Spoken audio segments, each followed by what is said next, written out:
कुंती को दुर्वासा से मंत्र की प्राप्ति, सूर्यदेव का आवाहन तथा उनके संयोग से कर्ण का जन्म एवं कर्ण के द्वारा इंद्र को कवच और कुंडलों का दान। आपसे अनुरोध है कि प्लीज हमारे इस चैनल को सब्सक्राइब कर लें और बेल की घंटी को भी दबाना ना भूलें। कहानी अच्छी लगे तो लाइक, कमेंट और शेयर भी जरूर करें, जिससे ज्यादा से ज्यादा लोग इसका आनंद ले सके। धन्यवाद। वैशंपायन जी कहते हैं, राजन, यदुवंशियों में श्रेष्ठ शूरसेन वसुदेव जी के पिता थे। उनकी एक कन्या हुई जिसका नाम पृथा रखा गया। इस भूमंडल में उसके रूप की तुलना में कोई दूसरी स्त्री नहीं थी। सत्यवादी शूरसेन ने अपने संतानहीन फुफेरे भाई कुंतीभोज से प्रतिज्ञा की थी कि अपनी पहली संतान उन्हें भेंट करेंगे। जब उन्हें पहली संतान कन्या हुई तो कृपाकांक्षी शूरसेन ने वह कन्या कुंतीभोज को दे दी। कुंतीभोज ने पृथा को देवताओं के पूजन और अतिथियों के सत्कार का कार्य सौंपा। एक समय कठोर व्रत का पालन करने वाले महर्षि दुर्वासा वहां आए। पृथा उनकी सेवा करने लगी। उग्र स्वभाव और कठोर हृदय के बावजूद पृथा ने उन्हें संतुष्ट कर लिया। दुर्वासा जी ने पृथा को एक वशीकरण मंत्र और उसके प्रयोग की विधि दी, यह कहकर कि इस मंत्र से जिस देवता का आवाहन करोगी उससे तुम्हें पुत्र प्राप्त होगा। कुंती के मन में कौतूहल हुआ और उसने मंत्र की परीक्षा के लिए सूर्यदेव का आवाहन किया। आवाहन करते ही भगवान सूर्य प्रकट हुए और बोले, कुंती, मैं तुम्हारे आवाहन पर उपस्थित होकर तुम्हें पुत्र की प्राप्ति कराने के लिए आया हूँ। कुंती ने उनसे क्षमा याचना की और कहा कि यह आवाहन केवल परीक्षा के लिए था। सूर्यदेव ने समझाया कि उनका दर्शन अमोघ है और यदि आवाहन व्यर्थ हुआ तो दोष लगेगा। उन्होंने कुंती को आश्वस्त किया कि उनका पुत्र दिव्य कुंडलों और कवच से सुसज्जित होगा और किसी भी अस्त्र शस्त्र से अजय रहेगा। साथ ही वह ब्राह्मणों को दान देने में अग्रणी और स्वाभिमानी होगा। सूर्यदेव के आग्रह पर कुंती ने उनके साथ समागम किया और एक तेजस्वी पुत्र कर्ण को जन्म दिया। जन्म के साथ ही कर्ण कवच और कुंडलों से सुसज्जित था। सूर्यदेव ने कुंती को पुनः कन्यत्व प्रदान किया और देवलोक लौट गए। कुंती ने नवजात कर्ण को जल में छोड़ दिया, जिसे सूत पुत्र अधिरथ और उसकी पत्नी राधा ने अपना पुत्र बना लिया। उन्होंने उसका नाम वसुसेन रखा। कर्ण बड़ा होकर सब प्रकार की अस्त्र विद्या में निपुण हुआ और ब्राह्मणों को दान देने में सदा तत्पर रहता था। एक दिन सूर्यदेव ने ब्राह्मण के रूप में कर्ण को स्वप्न में दर्शन दिया और कहा, वीर कर्ण, इंद्र ब्राह्मण वेश में आकर तुमसे तुम्हारे कवच और कुंडल मांगेंगे, उन्हें देना मत। सूर्यदेव ने कर्ण को सचेत कर दिया कि इंद्र उसका अपहरण करने का निश्चय कर चुके हैं। कर्ण ने कहा, यदि इंद्र ब्राह्मण का रूप धारण कर मुझसे याचना करेंगे तो आपकी चेतावनी के बावजूद मैं उन्हें कैसे मना कर सकता हूँ। ब्राह्मण तो देवताओं के लिए भी पूजनीय है, मैं उनकी अवहेलना नहीं कर सकूंगा।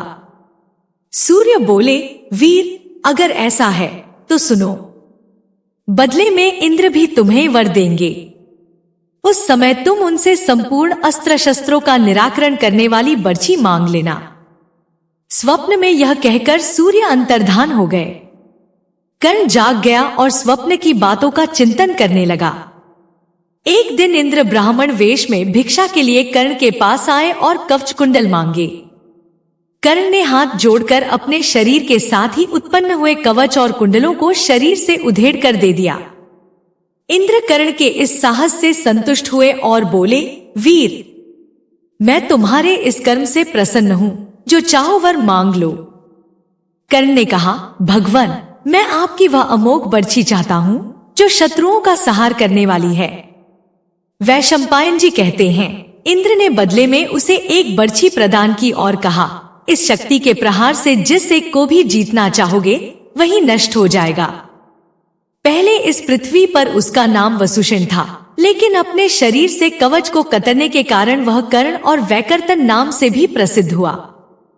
वैशंपायन जी कहते हैं, जन्मेजय, राजा कुंतीभोज की पुत्री पृथा धर्म, सुंदर रूप और उत्तम गुणों से संपन्न थी। वह धर्म में रत और महान व्रतों का पालन करने वाली थी। उस तेजस्विनी राजकन्या के लिए कई राजाओं ने महाराज कुंती भोज से याचना की। तब राजा कुंती भोज ने सभी राजाओं को बुलाकर अपनी पुत्री पृथा को स्वयंवर में प्रस्तुत किया। मनस्विनी कुंती ने सब राजाओं के बीच रंगमंच पर बैठे हुए नृपश्रेष्ठ पांडु को देखा।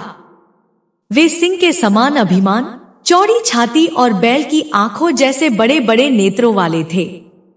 वे सब राजाओं की प्रभा को अपने तेज से आच्छादित कर रहे थे। इस राज समाज में वे द्वितीय इंद्र के समान विराजमान थे। निर्दोष अंगों वाली कुंती पांडु को देखकर मन ही मन उन्हें पाने के लिए व्याकुल हो उठी। उसने लजाते लजाते पांडु के गले में जय माला डाल दी। सब राजाओं ने जब सुना कि कुंती ने पांडु का वरण कर लिया तो वे अपने अपने स्थान को लौट गए। राजन, तब उसके पिता ने शास्त्र विधि से कुंती का विवाह पांडु के साथ किया। पांडु और कुंती का विवाह संस्कार संपन्न करके उन्हें नाना प्रकार के धन और रत्नों द्वारा सम्मानित किया और अपनी राजधानी में भेज दिया।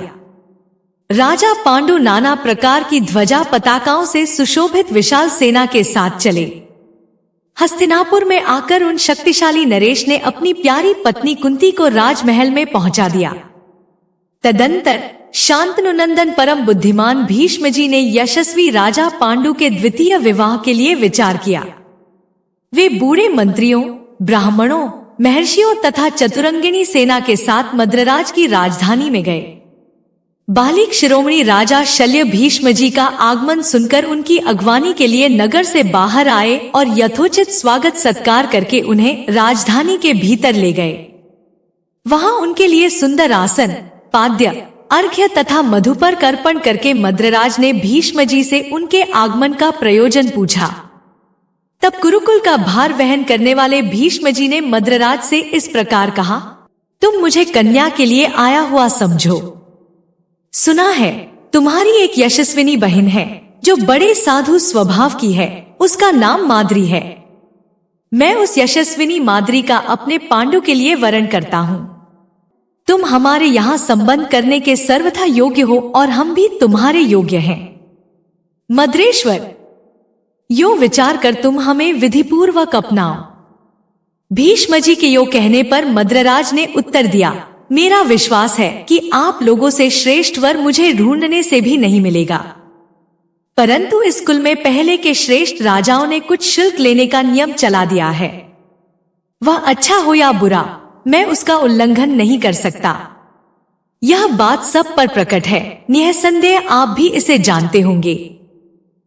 इस दशा में आपके लिए यह कहना उचित नहीं है कि मुझे कन्या दे दो।